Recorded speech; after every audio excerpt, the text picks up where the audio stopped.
Economía Hoy, con Gerardo Corrales. Democratizando la educación financiera.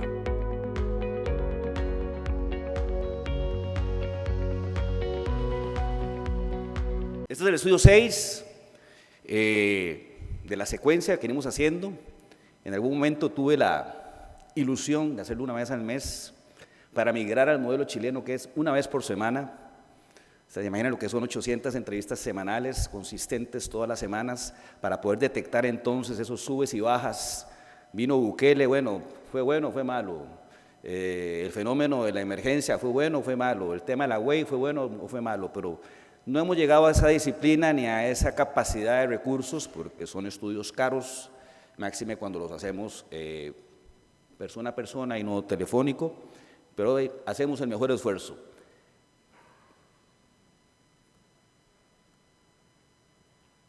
La muestra, respetando el género, hombre y mujer, que es casi 50-50 en este país, hicimos 4 grupos de edad, donde prácticamente casi el 70% está en los segmentos joven, adulto, adulto, y los segmentos pues, más pequeños empiezan a ser los de 18 a 24, cada vez hay menos jóvenes en este país, y pues el segmento 65 años más, y la distribución normal por provincia. Aquí me pasó algo, creo que me brinqué. ¿Cómo hago para regresar?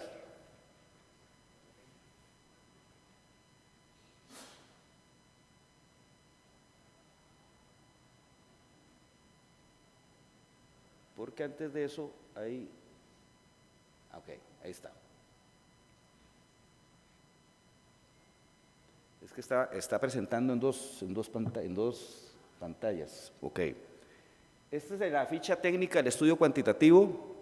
Quisiera invitar a un espacio pequeño a don José Antonio, que es el director y propietario de Demoscopía, quien es el que me está acompañando en esta aventura, en esta nueva fase. Don José, para que les dé una pequeña explicación del tema de la metodología que utilizamos, porque otra de las cosas que hemos notado, pues que hay ciertas prácticas y ciertos temas pues que hay que tecnificarlos más en honor a la rigurosidad de la muestra y del trabajo.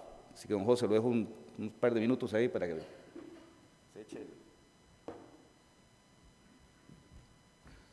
Muy buenas noches, mi nombre es José Alberto Rodríguez, es que me rebautizó.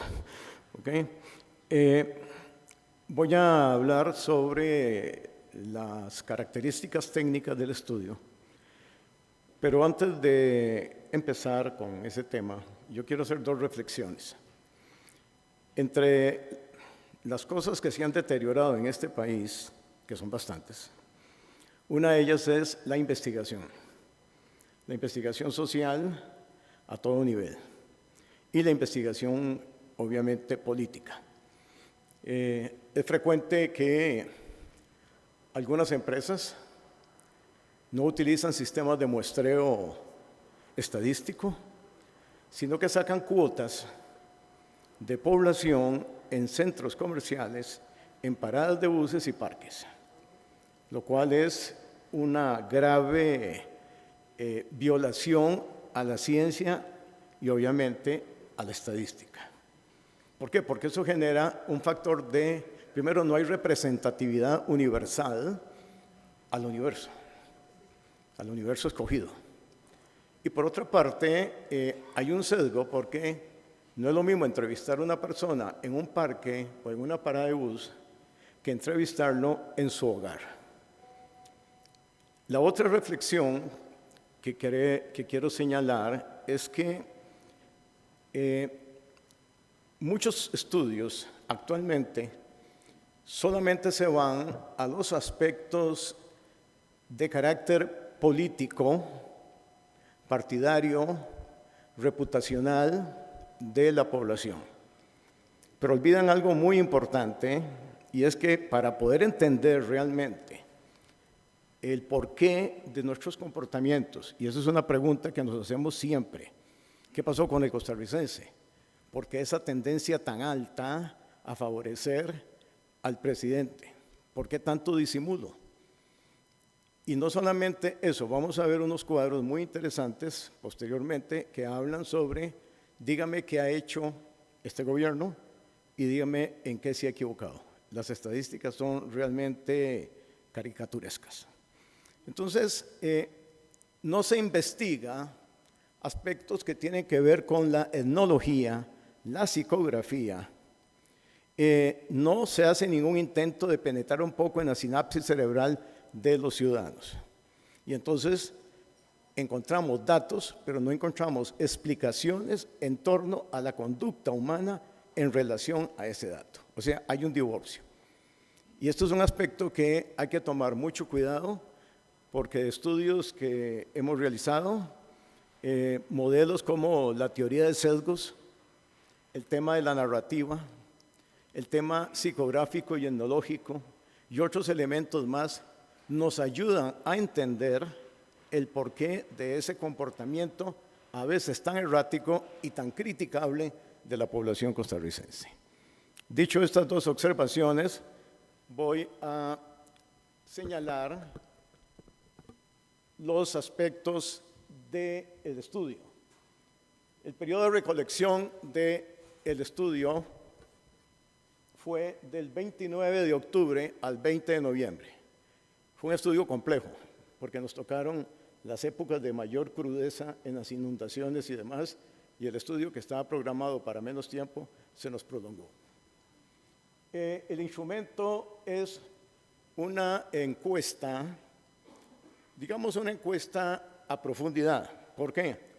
Porque el estudio tiene una serie de análisis, como por ejemplo utilizar el test TOEI o utilizar el modelo de sesgos de Daniel Kahneman o la narrativa de Bayou. Entonces son aspectos que tienen una fundamentación teórica y está basada obviamente en tendencias actuales y tendencias muy del pasado, porque a veces hay un error creer que todo lo anterior ya no existe. Entonces esto es un gravísimo error, muchas cosas, y hay un autor que se llama Pitirin Sorokin, que escribió un libro, bueno, un sociólogo de origen ruso y demás, escribió un libro sobre que se llama Achaques y manías de la sociología moderna. Y en él analiza toda esa serie de aspectos que las sociedades actuales ignoran de la tradición teórica, de la tradición investigativa del pasado. Este estudio tiene una cobertura geográfica a nivel nacional, personas mayores de 18 años, los cuales los hemos entrevistado en hogares. Hemos trabajado principalmente con las regiones del país, porque a la hora de sacar una muestra es preferible sacarla por las regiones del país y no por provincias. Es decir, en investigación, la provincia no tiene el sentido, no tiene diríase, la visión que uno puede obtener de las regiones. Las regiones son unidades o áreas productivas con culturas más desarrolladas y otros aspectos que uno logra profundizar más. El tipo de muestreo y el marco muestral se trabajó con una muestra de 1,200. Esta muestra tiene un margen de error de más o menos 2.8 y un nivel de confianza del 95%. Las dos estamos basados, obviamente, en el censo del INEC, que aunque tiene muchos defectos, todos lo sabemos, ¿verdad? Pues es una base por lo menos para modernizar y actualizar algunos datos. Hemos trabajado un cuestionario de 58 preguntas, que son preguntas, pero hay muchas de esas preguntas que tienen multiplicidad de variables. Al final no son 53 preguntas, sino terminan siendo aproximadamente unas 180 formulaciones de preguntas a los entrevistados. El muestreo es polietápico. Las dos variables de control son el sexo y la edad, que son clásicas en estudios de esta naturaleza. La educación y el ingreso son variables aleatorias. Y usualmente uno no balancea la muestra con base a estas dos variables. Uno la balancea de acuerdo al sexo y la edad. Los segmentos, trabajamos 100 segmentos a nivel nacional, lo cual significa que tenemos un nivel de cobertura muy alto. Y en cada hogar se realizaron 12 entrevistas. El tamaño de la muestra, como les decía, fue de 1.200 y para la selección de hogares se aplicó la hoja de ruta y el algoritmo inverso negativo. Obviamente no lo voy a explicar ahora, pero es un modelo muy interesante, es un algoritmo que nos permite generar y garantizar lo aleatorio de la muestra, a nivel general y a nivel del hogar. El error de muestreo es del más o menos 2.8, les decía, y el margen o nivel de confianza es del 95%. El trabajo de campo, que es muy importante, se revisa el 100% y se chequean el 100% de las boletas en el campo. Cada supervisor tiene, además de ir a supervisar a su equipo, tiene la obligación de controlar tiempos y movimientos. Una encuesta como esta, que está más o menos para 30 minutos y que no es fácil sostener a una persona en la puerta de su casa 30 minutos, si alguien hace una encuesta que duró 10 minutos, olvidémonos. Está falseando. Y si duró 2 horas, pues no sirve porque sale muy caro. Entonces, ese control de calidad es muy importante. Además, la encuesta se revisa en oficinas para ver el control de calidad.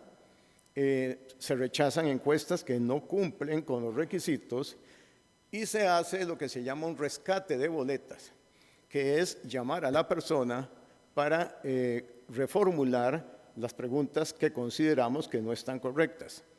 A su vez, aproximadamente hacemos un 25% de la muestra de forma aleatoria, donde se le pregunta a la persona, ahí vive la persona tal, de tal edad, y luego le preguntamos si él realizó una encuesta y se le formulan unas 2 o 3 preguntas que tienen que coincidir con el cuestionario. Hay otros sistemas de control, ¿verdad?, a nivel de la codificación, digitación y a la hora de procesar la información para determinar lo que se llama sesgos en el momento de llenar la encuesta, que es, uno se da cuenta cuando alguien ha falseado una información y esos niveles de consistencia son muy importantes. En conclusión, hacer una encuesta no es fácil.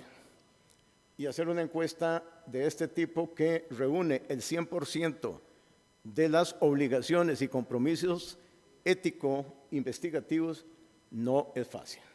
Máxime si estamos en un temporal. Entonces, creo que hemos cumplido, estamos ingresando como demoscopía a este proceso con don Iván y esperamos seguir avanzando en esta línea, dándole ese matiz, como les decía anteriormente, de la humanización de la cultura, de la psicografía del costarricense para entender muchísimo más el porqué de esas desviaciones y erratismos y disonancias en su comportamiento y en su percepción. Muchas gracias.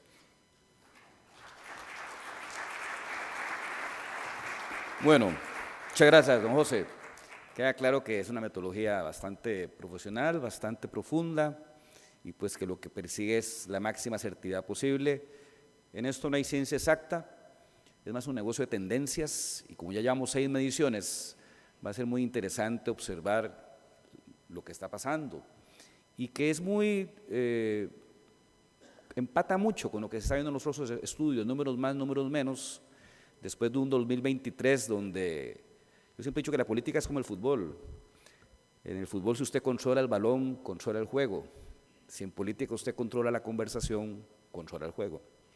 Y el 23 el presidente perdió la conversación y en el 24 a pura fuerza la está tratando de recuperar, y eso es lo que está sucediendo, y por eso la presentación se llama el punto de inflexión, Y esa agresividad tiene que obligar a fuerzas de oposición a hacer algún tipo de contraataque o contrarrestar para que el rival no tenga el control del balón. Bueno, esa era la distribución de la muestra, no vamos a profundizar más en eso. Datos muy interesantes, sigue siendo preocupante lo que está ocurriendo en la educación de este país. Ahí están los niveles educativos, el tema de la afiliación religiosa y más o menos la distribución del trabajo. Esto no es que seleccionamos a los sujetos con esas características, la muestra arroja como resultado esas características. En educación es alarmante y esos datos que andan circulando de millones de personas que ni siquiera se han egresado del colegio no son un invento, son una realidad. En cuanto al tipo de religión, 95% declara tener religión, creer en Dios, perdón. El otro porcentaje o no sabe o no cree en Dios, se declara ateo. De los que tienen religión, hay un segmento que cada día es más grande, de 22.2, que es el sujeto que cree en Dios, pero no tiene religión. Especialmente en las zonas urbanas y donde hay un nivel educativo más alto. Por ejemplo, ahora que fueron las municipales, era impresionante ver un lugar como Coronado, o como Tibás, donde ese porcentaje es más pequeño y a escasos kilómetros de distancia como Montes de Oca, el número era totalmente diferente, pero en Montes de Oca más del 20% de la población es graduada universitaria versus un 12-13 la media nacional. Entonces el factor religión y educación y tipo de trabajo son factores determinantes en el tema del voto. Y de los que tienen religión, prácticamente 60-40, 60% es católico, 40% no católico, ahí hay varias denominaciones, no era nuestro afán empezar en divisiones de cuántos son evangélicos, cuántos testigos, etcétera, etcétera, simplemente es no católico. En el tema de la educación, lo preocupante es que el 41.3 no egresó del colegio. Ahí hay primaria incompleta, primaria completa, secundaria incompleta. 37.6 son los que declaran una secundaria completa y una universitaria incompleta. O sea, entró a la universidad pero no terminó, para todos los efectos lo que tiene es secundaria y algunos estudios universitarios, y solo el 15.3 de la población declara tener un título universitario, de los cuales solo 0.7 declaran un posgrado. La educación técnica sigue creciendo, ya representa un 5.8 y posiblemente sea el futuro, porque cada vez es más evidente para los jóvenes que ya aquella teoría del título universitario para ser exitoso y tener éxito en la vida, hacer plata, etcétera, etcétera, cada vez se vuelve una utopía y hay modelos, por ejemplo el modelo chileno, ya la educación técnica tiene mucho más peso que la universitaria, porque cuando un chico que estudió periodismo gana 400.000 pesos chilenos al mes y el gasfitter, el que arregla el gas de la casa, gana 1,5 millones, pues la cosa empieza a ser muy evidente por dónde es que tiene que ir las cosas. Pero esto es preocupante porque en una estrategia de atracción de inversiones sofisticadas, en una estrategia de cambio de modelo de desarrollo, donde pareciera que el agro no es una prioridad para el gobierno, donde pareciera que el tipo de cambio no es un tema y más bien Brunner nos manda a cambiar de actividad si no nos gusta, etcétera, etcétera, no tener esa ventaja competitiva que tenía este país, que era un recurso humano de calidad, se vuelve peligroso. Porque si alguien invierte aquí, a pesar de ser un país caro, con una tramitología horrible, etcétera, etcétera, es porque la calidad del recurso humano amerita la inversión. Y casualmente estamos perdiendo las dos ventajas competitivas, recurso humano de calidad y seguridad, porque cuando a un expatriado le dicen va a Costa Rica es un premio, o era por lo menos, aunque viviera en la mejor ciudad del mundo, aunque viviera en Sao Paulo. Yo no vivía en Sao Paulo, pero andaba blindado y tenía que ir a los chiquitos al kinder con carajos con AK-47. Te dicen venite a Costa Rica y esa es la meca. Por eso hay varios headquarters de compañías internacionales en este país, pero si perdemos la educación y perdemos la seguridad, y somos un país caro, complicado y lleno de narco, pues la cosa como que se pone cuesta arriba, ¿verdad? En el tema del trabajo, ese 40% que no trabaja, esto no es una encuesta de empleo, simplemente la muestra arrojó que 40% de las personas que entrevistamos no trabajan y declaran 44% son amas de casa, 25% jubilados, estudiantes 15.1%, desempleado 10.8%, no estudia, no trabaja, o nini 2.5%. Lo que me llamó poderosamente la atención es que pesando el segmento 18-24 14% de la muestra, de un montón que no se declararon estudiantes, no sé dónde están, qué están haciendo. Debería ser más grande ese número. Y coincide mucho con lo que hemos venido hablando con Gerardo, o sea, cada vez más el número de desempleados o que dejan de buscar trabajo están en jefas de hogar y en estudiantes, donde hay una gran deserción escolar en el segmento de 15 a 25 años. Creo que es un tema de fondo que hay que ponerle mucha atención y mucho cuidado. Sigue teniendo peso el sistema de trabajo privado, pero los independientes ya empiezan a tener un peso muy importante dentro de la ecuación. Y en el sistema privado, prácticamente 65% están emplanillados y un 35% en actividades independientes. Actividad independiente puede ser desde el guachimán. El de por mi casa me dice que él no se puede enfermar porque si no, no hay plata para la casa, entonces aunque esté resfriado tiene que estar ahí. O uno que es un consultor. O sea, la gente cree que independientes que son freelancers de publicidad, consultores, arquitectos, no, hay de todo, especialmente gente que se dedica a la venta, al comercio, etcétera, etcétera, y ese es el gran segmento que ha debilitado los ingresos de la caja, porque cuando uno es independiente y va a la caja, primero le aplican un retroactivo y seguro uno se entera que tiene que pagar el 17%, el 18%, que es la cuota del trabajador más el empleador. Entonces no es como muy lucrativo ni atractivo como independiente afiliarse a la caja tiene que hacer algo, porque la caja es un modelo de negocio construido sobre la base de que existe una planilla, pero si la planilla cada vez más pequeña y los independientes tienen peso y estos no se afilian, eso es como tener menos ventas cada año en cualquier empresa que tengamos. En cuanto a la pregunta si esto es una sociedad más conservadora liberal, siendo uno lo más conservador y 10 lo más liberal, es una sociedad conservadora. Ahí están las diferentes notas que adquirió cada puntuación y en promedio ya factorizado nos da un promedio de 4.8. Todo lo que esté abajo entre 5 y 6, abajo de 5 es mucho más conservador y un poquito más de 6 más liberal, es una sociedad más conservadora. Por eso valores como la familia, los hijos, no al aborto, etcétera, tienen tanta fuerza en una sociedad que algunos creerían que es más liberal o más progresista. Todo depende del lugar donde usted viva o con quién usted se relacione, ¿verdad? A veces tenemos tendencia a quedarnos concentrados en el microcosmos. Por ejemplo, en la zona por donde yo vivo, posiblemente ese número no sería real, debería ser 7, 8, no sé, pero eso no es el universo es mucho más amplio y mucho más complejo.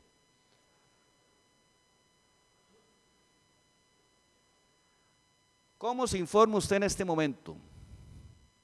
85% dice informarse por medio de redes sociales y algunos otros medios. Lo interesante es que ya la gente se está empezando a informar. Facebook, gobernando el ranking, luego WhatsApp, que es todo eso que le mandan a uno y que mucha gente se lo cree, Instagram, TikTok, la televisión, sigue en la pelea, YouTube, la radio, digan lo que digan, sigue viviendo la radio. Bueno, Andrés, un saludo para Andrés Quintana, el hombre de la radio.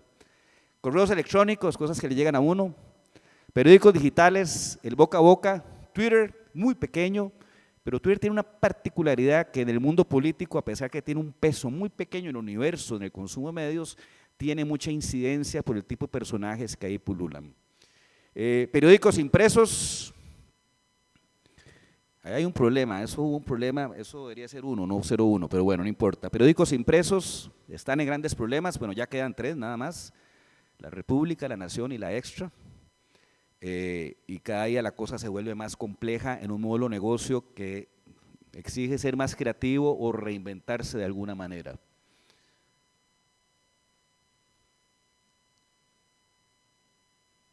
Lo que me llamó poderosamente la atención, que ante la pregunta de que, bueno, ok, de lo que usted lee o escucha, no se pregunta a veces si es mentira o es falso, y hay un porcentaje muy importante, porque para mí esos dos suman.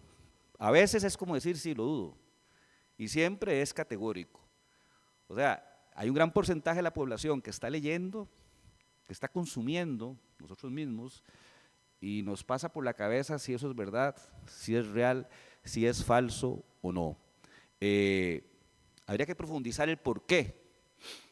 Si es que la moda de los últimos 2, 3 años de estar cuestionando todos los medios formales, todos los medios más estructurados, ha tenido incidencia en un tipo de estas respuestas o qué es lo que está sucediendo, pero hay una realidad, la gente cada vez está consumiendo medios más informales, donde la rigurosidad periodística es igual a cero, llámese más que todo redes sociales, y lo que lee y consume ahí pareciera que no le está convenciendo al 100%.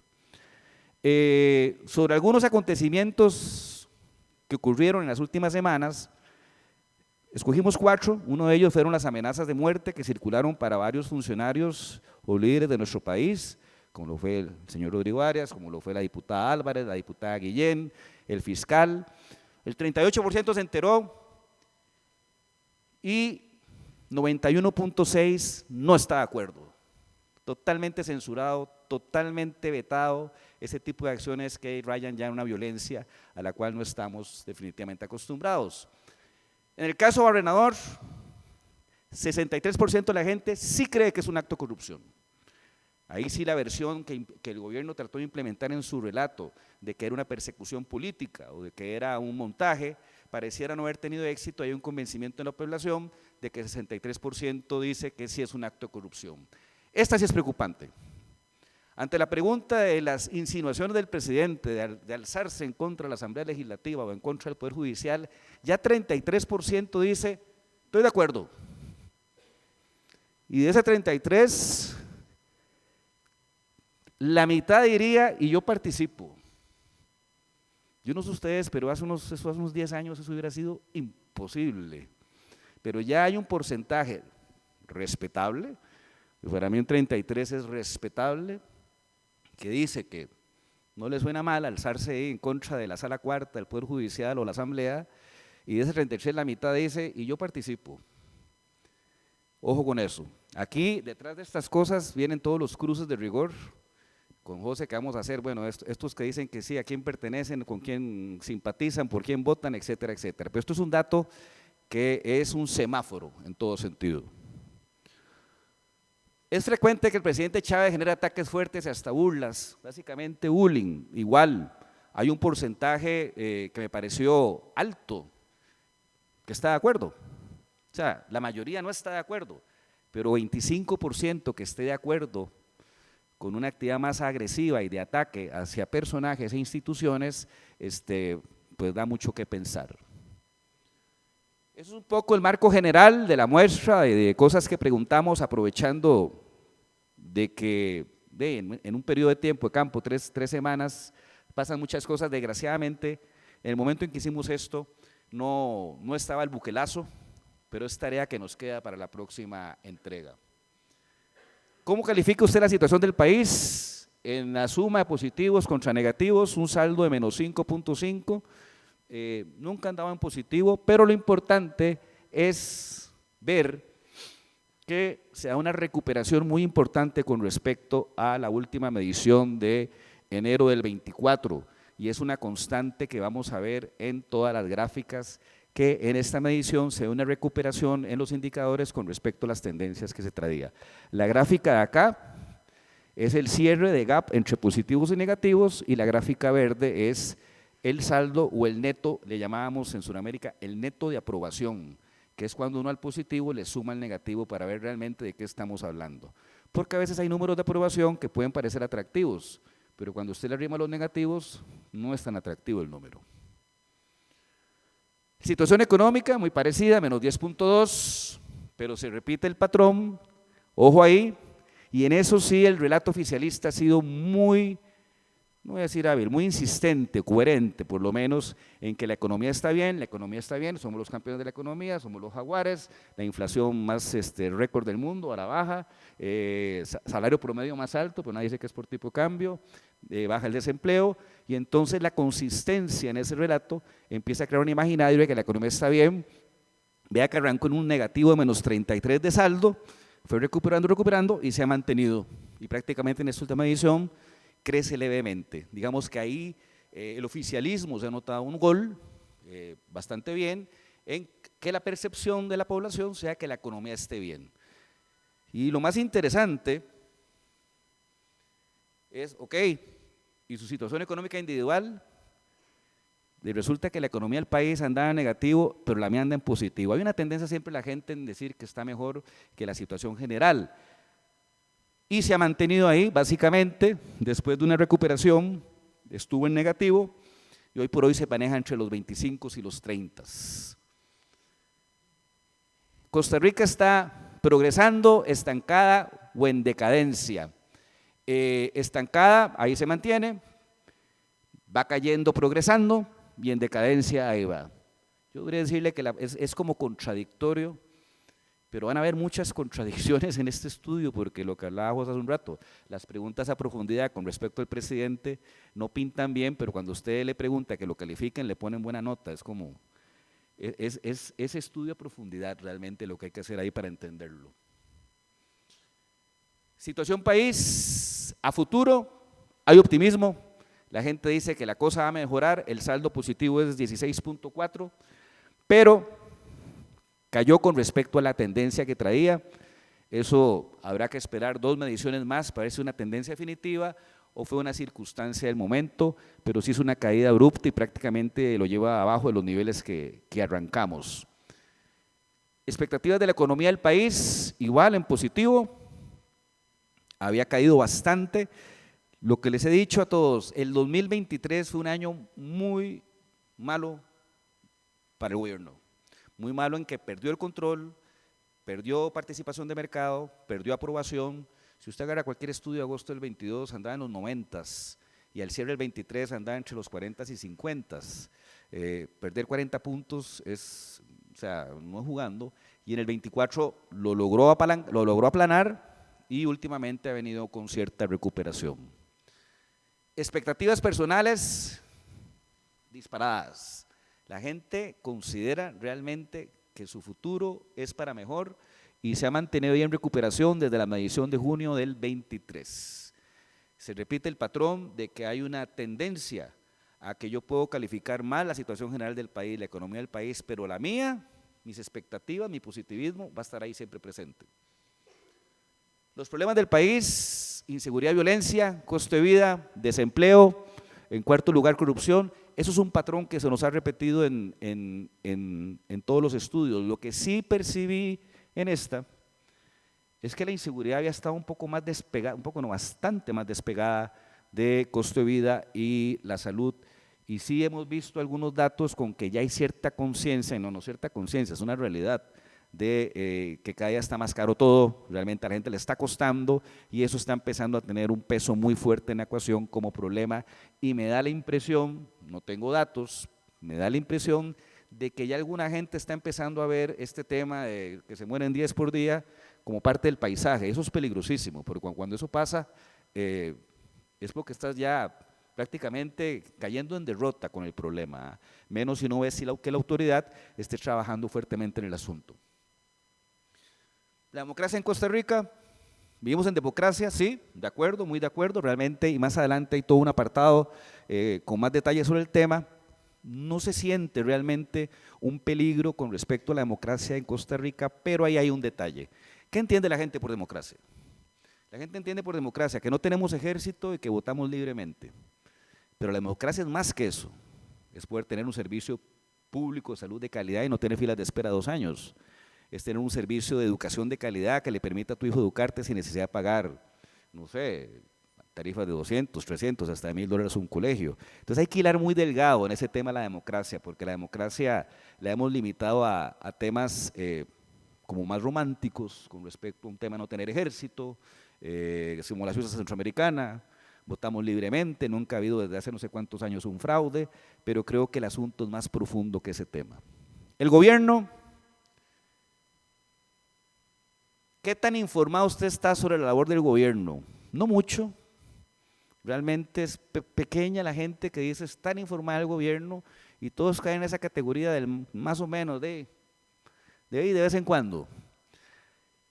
A pesar de que el gobierno hace todo un despliegue, al estar utilizando medios de poco alcance, como los medios informales, y apalancándose mucho les llaman ahora generadores de contenido, son como 12, muchos TikTokers, de hecho. Eso no necesariamente representa alcance.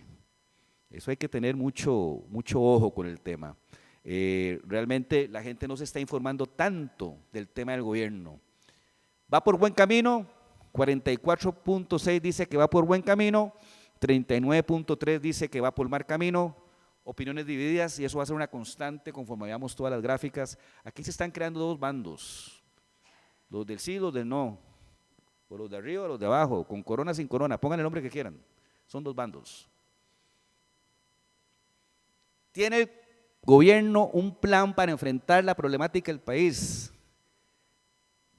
¿Tiene un plan para la solución de los problemas del país? ¿Sabe para dónde vamos? 47% 6 dice sí, 43% dice no. De nuevo, división. Los que creen que nos lleva por buen camino y los que dicen que no. ¿Es este gobierno el cambio que Costa Rica necesitaba? Esto lo medimos desde abril 23, que fue el primer estudio antes de que el gobierno entrara a ejercer, para entender un poco cuál era la expectativa. Y sí, había una expectativa muy fuerte de que era el cambio que Costa Rica necesitaba, 49%, empezó a dar síntomas a la baja y está empezando a recuperarse, pero a caer en este número del mitad, el cual estamos cayendo en todo. 51% dice que no es el cambio que Costa Rica necesita, 42.8% dice que sí es el cambio que Costa Rica necesita. ¿Considera usted que la inseguridad ciudadana está creciendo fuertemente? 94.8 sí. Hay un deterioro importante en la educación pública, 75.8 dice sí. Creciendo la mala calidad en los servicios de salud, 77.8% dice sí. Básicamente están diciendo que en esos tres temas específicos el gobierno no está siendo exitoso en la lucha contra lo que es la inseguridad, el deterioro de la educación pública y el deterioro aceleradísimo que lleva el sistema de salud, siendo salud y educación los otrora pilares de la construcción de lo que fue la movilidad social de este país y que fue lo que lo hizo diferente a muchos vecinos nuestros. Con este nuevo gobierno su situación mejoró, igualó o empeoró, y esa parte de que ya ese crecimiento y estemos llegando a los niveles de expectativa que había del gobierno es muy interesante. Todo está apuntando que hay una recuperación de esa caída que tuvo en el 2023 y que en el 2024 está logrando estabilizarse de nuevo. Eso lo que pinta es que para el 2025 la lucha va a ser fuerte. La gestión del gobierno, saldo positivo 10.8, pero de nuevo, venía en tendencia decreciente. En enero por primera vez lo tuvimos en negativo y recupera de nuevo. Números más, números menos, es lo mismo que vieron en CIEP. De nuevo, esto no es un negocio de números absolutos, es de tendencia. La tendencia es que arrancó como un toro Miura, se estacionó no se estacionó, cayó en el 23 y en el 24, a partir de diciembre, enero, inició una recuperación que la está llevando por buen camino. La actitud del presidente Chávez y su gobierno, ¿qué le genera? 36 dice angustia, pesimismo, 52.8 dice tranquilidad y optimismo. Está bien sólido en ese sentido. Es motivo de orgullo, pero es lo interesante, esas son las diferencias y las dicotomías. Es motivo de orgullo el presidente Chávez, 37.8 dice sí, es motivo de orgullo el presidente Chávez. 50.7 dice no, no es motivo de orgullo el presidente Chávez. Eso es extraño, porque si siento que todo va bien, lo que dice me representa, pero no me siento orgulloso de él. Yo le llamo a eso falta de compromiso. Eso es como cuando uno pregunta en época electoral, ¿por quién va a votar? Y le responden, voy a poner un ejemplo, no hay nadie al Frente Amplio aquí, y los invité. Manda. Villalta, mi amigo Villalta marcaba 29% de intención de voto, recuerdo, todo el mundo andaba en crisis. Pero cuando usted hacía la pregunta, ¿qué tan dispuesto está a votar por Villalta? En escala 1-10, siendo 1 lo menos dispuesto y 10 lo más dispuesto, era 4.2. Eso le llamamos voto pegado con chicle. O sea, a la primera crisis el asunto se cae y se rompe. Mi tesis, hipótesis, aún hay que profundizar, es que hay un nivel de compromiso bajo con el gobierno. Hay una fascinación por el personaje, su estilo, sus formas, sus maneras, su ataque al establishment lo hace atractivo para ciertos actores, pero no necesariamente eso significa que estén comprometidos. Y vamos a ir viendo datos más adelante al respecto. Hay optimismo con respecto a los problemas del país, de que se puedan solucionar, dudas y pesimismo. De nuevo, estamos en una ecuación casi 50-50 entre lo negativo y lo positivo. Después de 2 años y medio, ¿está cumpliendo sus promesas? No está cumpliendo. Uno de los grandes talones de Aquiles del presidente Chávez es que hay un convencimiento total en la gente, aún en sus adeptos, de que no está cumpliendo sus promesas de campaña. Bajar el precio de las medicinas, agroquímicos, ¿cuál otra se tiró? La ruta del arroz, la ruta de la salud, la ruta de la educación, son varias. Hay conciencia en la población que no las está cumpliendo y pues sí hay un castigo al respecto. ¿Está el gobierno combatiendo la corrupción? Igual, 50-50. No hay claridad. Creo que aquí lo debe haber afectado mucho el caso Barrenador, que es un caso donde hay conciencia total en la población de que es un caso de corrupción y no un ataque político como el gobierno lo quiso hacer ver por medio de su relato oficial. La gestión del presidente, 27.8 saldo, esa es su tendencia. De nuevo, se repite la historia, venía bajando, de nuevo el 23 fue un año complicado y en el 24 experimenta una recuperación muy en línea con la recuperación del gobierno, siempre el presidente muy por arriba, 10 puntos casi siempre, hasta 15, de lo que es la aprobación gobierno con lo que es la aprobación de presidente. Principales logros de este gobierno, está etéreo, en esta vez sí, 80% de la gente no es un gran logro. Si ustedes analizan bien las cadenas de televisión de los miércoles, son cosas como muy, que tiene que hacer uno cuando trabaja. Cuando uno trabaja hay ciertos commodities, que llamo yo, que hay que cumplir, pero estas cosas extraordinarias, estas grandes transformaciones no están presentes y la gente lo está empezando a ver. La infraestructura vial, que siempre ha sido una fortaleza, en los últimos 3 gobiernos tiene una característica, infraestructura, el principal logro, y el ministro mejor evaluado siempre es el del MOP. Mayores desaciertos del gobierno, igual no se le ve mucho, y aquí apareció algo muy interesante que no había aparecido en ninguna de las demás mediciones, quitó las becas. Nunca, pero ni en broma ni por asomo nos había salido ese concepto de quitó las becas, y hoy resulta que se posicionó como el mayor desacierto del gobierno para la gente. Eso quiere decir que haber quitado las becas del programa Avancemos y otros debe estar generando un caos muy grande en algunos segmentos y se está reflejando en respuestas de este tipo. Jerarcas que han realizado bien la labor, igual, ninguno.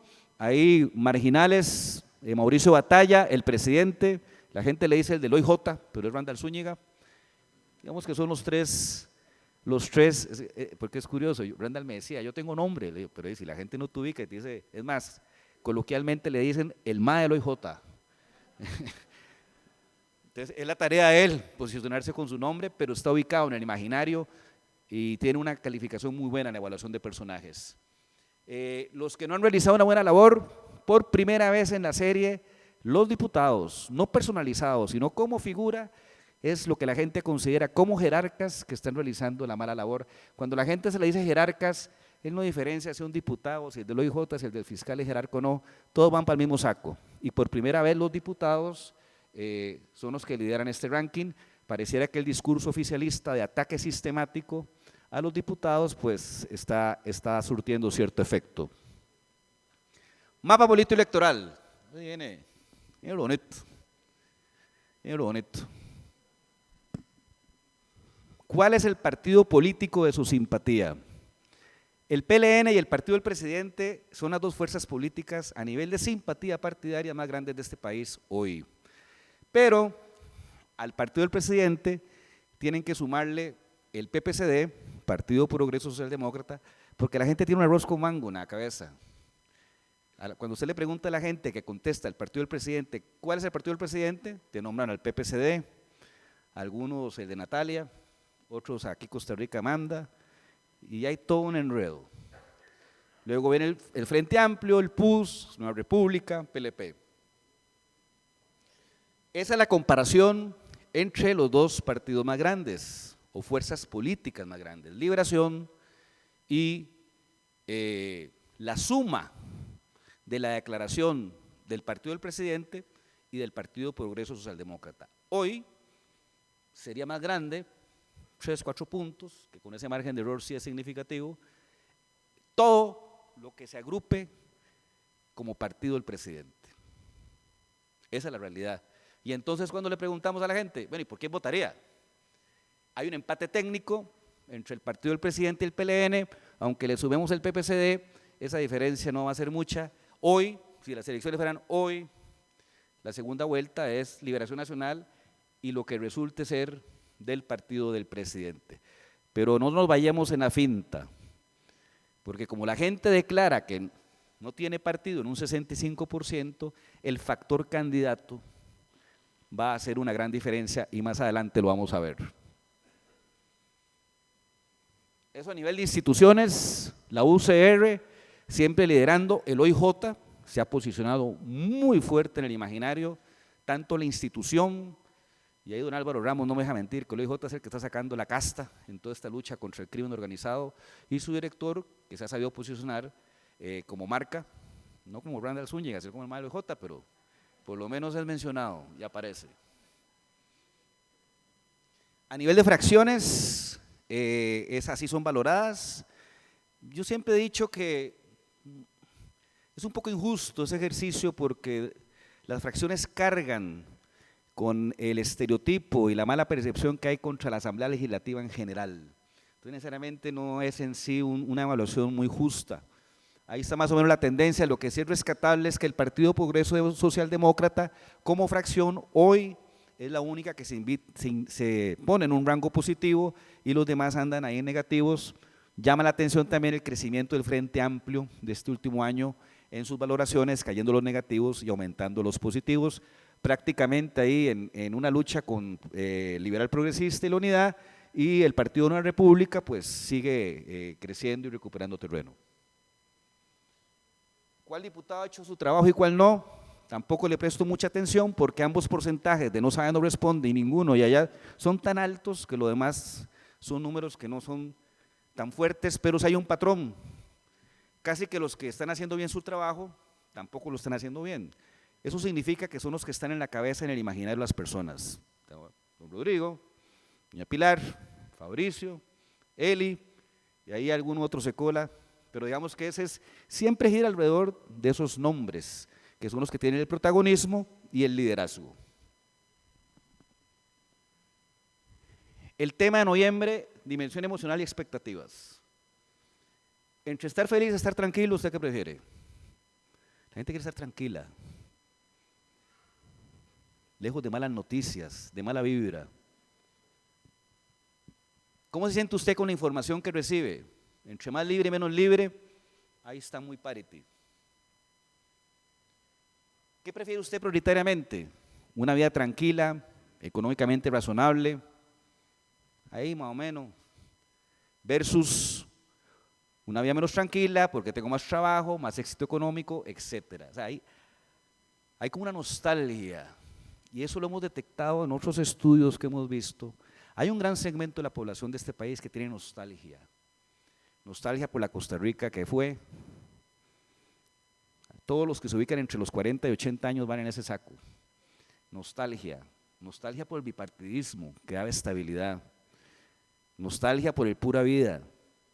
Nostalgia porque no tenía necesidad de mandar a mi hijo a un colegio en una micro y es el primero que se monte, se lo llevan a las 7 de la mañana y el pobre ya como a las 7:30, ya listo, porque lo podía meter en la casa, en el colegio o en la escuela que está a la vuelta de mi casa. Hay nostalgia porque hay gente que vivió un país que realmente respondía a la necesidad de la población y generaba una movilidad social, creo que comparada solo a la Argentina y Uruguay. Los demás países, los chilenos, aunque rajen, no tienen esa movilidad social, todo lo contrario, son los países más segregados que he conocido. Hay una nostalgia que se refleja en este tipo de respuestas. Hay una percepción instalada de que se ha instalado un discurso, valga la redundancia, violento, agresivo, de odio. La gente realmente te está diciendo, sí, en un 85%. Ha aumentado el odio, la agresión, la confrontación. Y eso no tiene que ver con un discurso violento hacia ciertos sectores más vulnerables, es en general. Ya hasta con el vecino uno tiene discusión cuando habla o toca cierto tema. Y esa nostalgia es la que apela a la gente cuando dice, ¿por qué no regresamos a lo que éramos antes? ¿Qué es lo que está pasando? Es el costo de la modernidad, es el costo de ser New Rich, y esa es la discusión. ¿Usted confía en la democracia?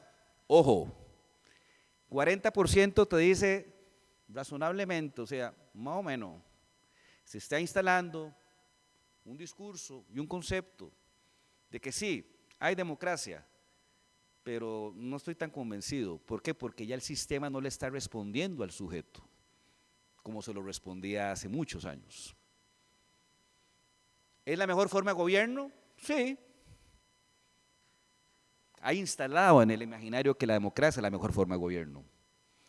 ¿Qué tan satisfecho está con el funcionamiento de la democracia en Costa Rica? Satisfecho, muy satisfecho. O sea, al final lo que no hay es un ataque a la democracia del país, lo que hay es una duda razonable de si el sistema tal cual ha funcionado hasta ahora puede seguir respondiendo a mis necesidades y a mis expectativas. Recuerden que la gente es pobre en dinero, pero millonaria en expectativas.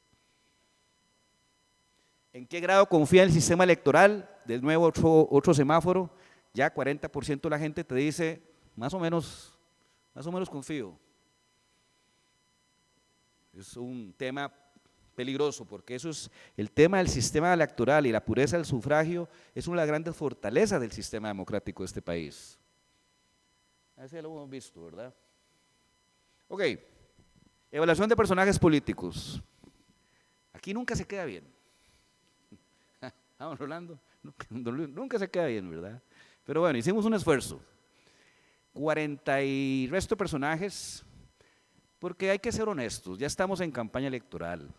Hay una cosa que se llama el síndrome del pato cojo, que es cuando los gobiernos ya se acabaron, el tema electoral se tomó la agenda. ¿Por qué cojo? Porque como es cojo ya no camina. Cuando son gobiernos malos, eso típicamente pasa un año antes, si es un gobierno bueno es como 6 meses. La particularidad en Costa Rica es que el presidente decidió que el pato iba a ser cojo desde el 2 de mayo, que fue a dar ese discurso incendiario a la asamblea y salió con la ley Jaguar. Y ahí empezó el tema electoral 2 años prácticamente con anterioridad. Y usted analiza toda la retórica y es una retórica de campaña. Entonces, pongámonos honestos todos, si estamos en plan electoral, pongámonos en plan electoral.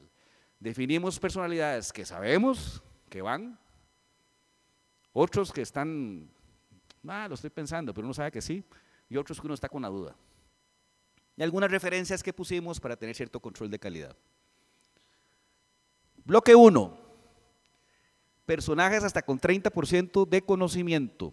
La teoría dice que, que bajo el 40% del conocimiento ya puede ser tu club de fans o tu club de haters quien te esté evaluando. Evidentemente el presidente es el más conocido, luego viene Pilar Cisneros, don Oscar Arias, Rodrigo Arias, prácticamente ya en paridad de condiciones, Fabricio Alvarado, Miguel Ángel Rodríguez, Álvarez de Santi, José María Villalta, Randall Zúñiga, y ahí se cuelan batalla de Amador. Yo siento que la gente está confundida, cuál es cuál todavía, porque Amador está duro de matar, les cuento, Está duro de matar. Y lo importante es, en esta columna están los positivos, aquí están los negativos, por eso está en rojo, y ahí están los saldos de cada uno. El presidente, pues como lo vimos, anda en positivo. Pilar sigue siendo con su fuerza y su tema fuerte. Don Rodrigo, pues está expuesto a un vaivén político fuerte, pero yo le cuento que ese negativo era antes muchísimo más alto y ahorita usted ya va rumbo prácticamente a la paridad de condiciones y en un nivel de conocimiento que lo ha ido ganando sustantivamente. Y ahí todos los demás, realmente lo interesante es ver los positivos de Randall Zúñiga, su saldo de 42.6, Batalla 44.1, y Amador, pues que evidentemente entre más días pasa en Canadá, pues va a perder más rating. Aunque hay que reconocerle que es hábil, como cada 2 o 3 semanas aparece con algo. Y le dan pelota, que es lo peor. Pero bueno, ahí lo tendremos. Bloque 2, Personajes abajo del 30% de conocimiento, sí lo conoce, Norval Calvo. No, pero es que Norval quería estar ahí en la lista, yo no sé qué pretensiones tiene, dejarlo. Marta Esquivel, Mari Munive, Nogui Acosta, Eli Feinsack y así sucesivamente para abajo. Sus saldos, sus positivos. Destacable para mí la presencia de Mari Munive, la ministra de Salud. Tal vez no ha sido tan vistosa, pero pareciera que ha hecho un trabajo on the ground que llaman y tiene unos números bastante interesantes que yo creo que ni Chávez se los hubiera imaginado. Bloque 3, ya personajes con bajo conocimiento. Hay de todo: Gerardo Corrales, Oscar Izquierdo, Carolina Delgado, Jorge Rodríguez, Claudio Alpizar, Montserrat Ruiz, Hilbert Jiménez, Juan Carlos Hidalgo, Daniela Rojas, etc. Esto el ejercicio fue como para decir, bueno, esta es la matriz. Pero hicimos una pregunta adicional. A los que lo conocen, ¿lo apoyaría? Lo apoyaría significa votaría por él.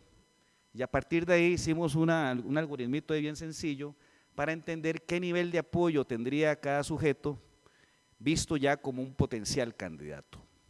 No es votación, porque la votación es excluyente. Si yo voto por don Rodrigo, no puedo votar por Fishman. Pero si yo digo que apoyo a don Rodrigo, puedo decir también que apoyo a Fishman y que apoyo a Álvaro Ramos. O sea, yo puedo realmente apoyar a varios y a otros no apoyarlos. Pero al final, el resultado final no anda tan perdido de lo que ha circulado por otros medios, otras encuestas y otros lados. Voy a hacer una observación. Hay 3 bloques. Bloque 1, que son candidatos y tienen partido, aunque digan que no, a mí no me van a decir que no. Don Fabricio con Nueva República, don Eli con el PLP, doña Natalia con Unidos Podemos, don Fernando Zamora, que por ahí lo vi a don Fernando, levante la mano, por ahí andaba, con el PNG, y don Claudio Alpizar con su nuevo partido Esperanza. Están sembrados con partido, que no requieren procesos internos de elección, sino que son elegidos por aclamación, que llaman. Ahora hay que levantar la mano, si no, no lo permite el tribunal. Es absurdo eso. Luego viene un bloque de independientes, que no han definido con qué partido. Don Álvaro Ramos, don Luis Amador, que anda buscando taxi desesperadamente, José Aguilar, y él me dice que no, pero yo siempre lo meto, don Gerardo Corrales. Y luego vienen 4 partidos que tienen que definir por un procedimiento interno su candidato. El PUS con elección abierta, el PLN con elección abierta, el Frente Amplio, una decisión de Poliburó casi, vieja guardia, nueva guardia, esa es la discusión, y el partido del presidente, que como no tiene partido no sabemos cómo va a ser. Esa pregunta yo siempre me la hago. Si yo soy ministro, me tienen que poner recién en febrero, ¿y con qué partido? ¿Y cómo me eligen? ¿A dedo de Chávez? ¿Votación de quién? Es como una nebulosa, pero bueno, iremos cómo se resuelve. Lo que sí sabemos quiénes son los que están medio ocurriendo. Este es el PUSC. Si la elección fuera hoy por nivel de apoyo, ahí están sus niveles de conocimiento. Esos niveles de conocimiento multiplicados por la muestra da un nuevo valor absoluto. Ese valor absoluto multiplicado por el porcentaje que los apoyan da un valor absoluto de total contactos que apoyan y ahí está el ranking. Y esa es la forma de determinar hoy en ese partido quién tiene mayor nivel de apoyo, don Leslie Borges. Y para mí en un empate técnico, doña Vanessa, que por ahí la vi, exactamente, don Juan Carlos y Daniela.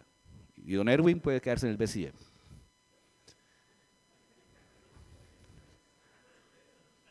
Esa es la foto. Hoy, entonces, don Leslie va a pasar ahora a la otra tómbola, donde están los 5 con partido y los 4 sin partido que andan buscando, porque ese va a ser el cuadro final. Luego viene Liberación. Ya qué matazón, ¿eh? Ahí hay de todo, los que sabemos que sí, los que dicen que sí, que no, pero que sí, que lo está pensando, que no tengo plata, hay de todo. Definitivamente, si la elección fuera hoy en Liberación, don Rodrigo Arias sería el candidato que gana por mucho, por el nivel de apoyo que tiene, seguido de Antonio Álvarez de Santi. Y tengo que reconocer que me sorprendió don Ricardo Sancho, que por hoy la vi. Ese proselitismo que anda haciendo le está dando resultado. Que no sale con domingo 7, mae. Andrea Álvarez, que tiene un trabajo de nicho muy interesante en sus proyectos, en sus temas. Tiene una fidelización muy interesante en el segmento joven, especialmente el segmento joven más progresista, y eso le da una masa crítica interesante. Luego Montserrat Ruiz, que anda en esa misma línea, Carlos Ricardo, Carolina Delgado, Gilbert, Oscar Izquierdo, Enrique Castillo, Marvin Taylor, Silvia Hernández y Miguel Guillem. Pero realmente hoy, si no es el candidato, mi compañero aquí presente, don Rodrigo Arias, si no es el candidato Álvarez de Santi, Andrea sabemos que no va a entrarle al tema, no me queda claro. Pero eso es lo que hay hoy por los niveles de apoyo. Tienen que entender que el nivel de apoyo es alto porque está correlacionado con el nivel de conocimiento, y tiene que ser así. No conozco a nadie que vote por alguien que no conoce. Pero eso a veces la papeleta simulada puede ser tramposa porque el tipo tiene inclinación por votar por cualquiera. Este es el ejercicio con Liberación. Con el Frente Amplio, ya es como matar un gato. Ahí sigue. Pero muy interesante el posicionamiento de Ariel Robles, que a pesar de estar casi 2.5 veces en conocimiento con Villalta, su nivel de apoyo entre quienes lo conocen es de un 40% y prácticamente lo ubica en el segundo lugar con un 27% de apoyo. Si la decisión del Frente Amplio es que le corresponde a la nueva generación o la nueva guardia, como quieran llamarlo, ese es el nombre, no hay que pensarlo mucho. Y viene el gobierno. Mauricio Batalla, Mario Zamora, Novia Costa, Mari Munive, Laura Fernández, Edgar Espinosa, como hayan rumores, de ahí lo metimos a ver cómo estaba el asunto. Marta Esquivel, Jorge Rodríguez. Ahí están los niveles de apoyo. Hoy lideraría Batalla, mucho por la herencia de Amador. Y prácticamente ahí pegados, Mario Zamora, Novia Costa, Mari Munive, Laura Fernández. No hay claridad ahí, ¿verdad? Eso va a ser una elección a dedo, pero brava. Ok, entonces ya vimos quién ganó los 4 bloques.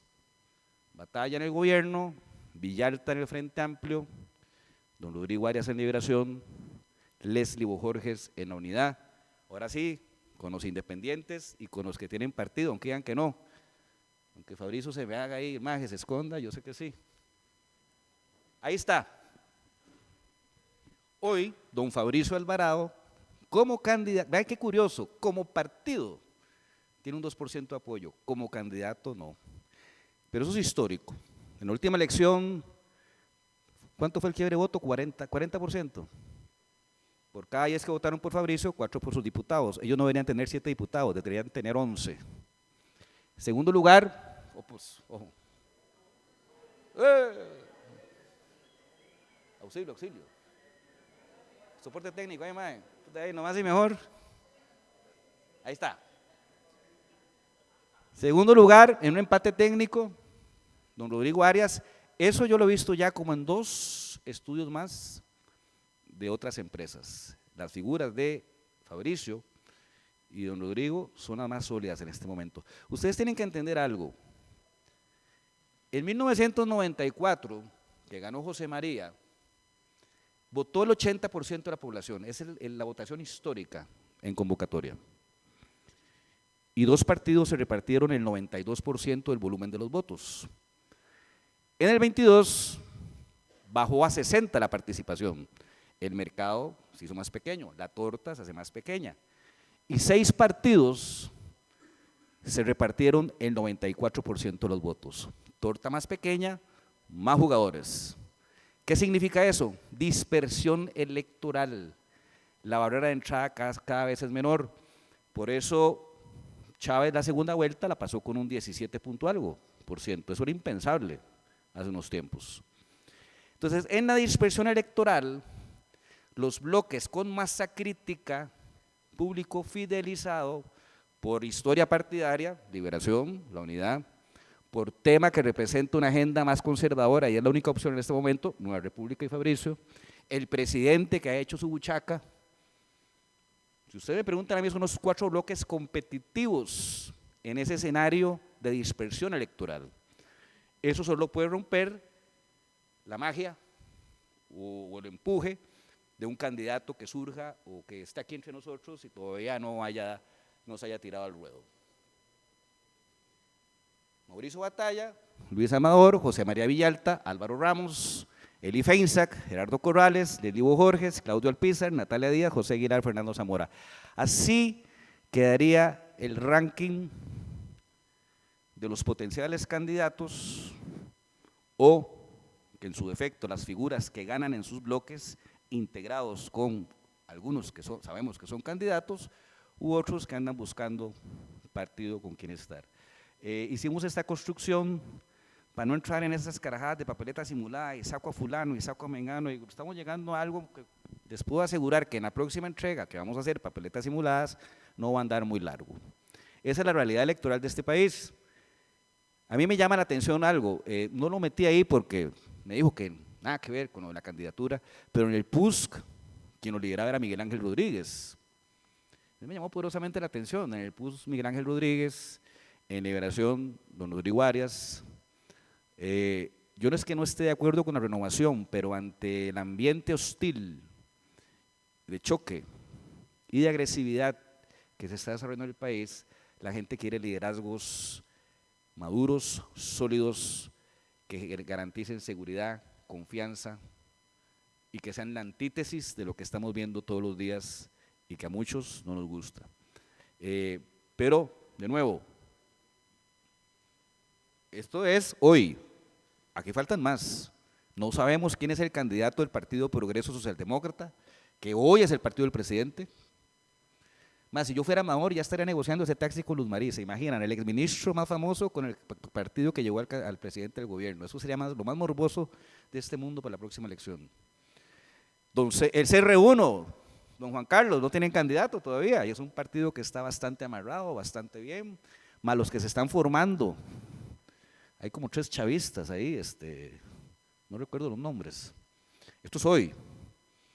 Igual, vamos a tener unos 20, pero de nuevo, van a ser como 8 los que van a concentrar el 95% del volumen de los votos y o son bloques ya consolidados por masa crítica, fidelizada o por un tema valórico, o figuras emergentes como don Álvaro Ramos, que hagan la diferencia y entonces puedan romper esas hegemonías.